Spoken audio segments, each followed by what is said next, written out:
cikakken ainihin bayanin abin da ya faru da wannan jaruma yanzu ta masu sauraron mu ku kusanci wannan fitacciya shahararriya ta kuma farin jini har kullum a kodayaushe wannan wani abu ne faru da ita yanzu amma kafin mu shiga ainihin cikin bidiyon ku bai mu har ƙarshen wannan bidiyo. Assalamu alaikum wa rahmatullahi ta'ala wa barakatuhu.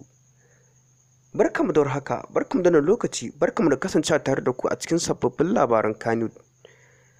Daga wanda sha tamu mai albarka mai suna Hausa Viral, muna godiya sosai, muna jin daɗi da kuke bi mu so da kafa akan wanda sha tamu mai albarka. Sannan idan yau ne farkon zuwan ku, dan Allah ku daure ku yi mana subscribe da alamar ƙarar sanarwa.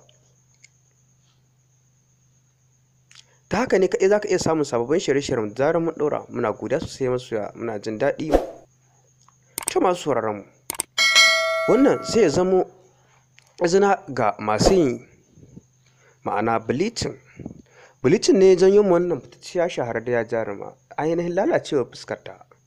To abinda za a ce wannan sai dai zamo izina ga masu yi, wanda a kullum a kodayaushe a faɗin duniyar tamu baki ɗaya za ka ga kullum mata ba su da aikin yi in ba bleaching ba. To ga dai abin da ya faru da wannan jaruma akan wannan bleaching kamar yadda kuke gani masu sauraron mu. Inna lillahi wa inna ilaihi raji'un. To mata sai mu daina ko kuma mu gyara, tunda na san ba lalle bane su gyara akan ainihin wannan bleaching da suke ta fama da shi da suke yi a kodayaushe.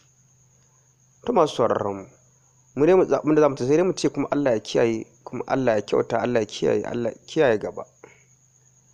Muna godiya sosai masoyan wanda tasha ta mai albarka har kullum a kodayaushe mai farin jini.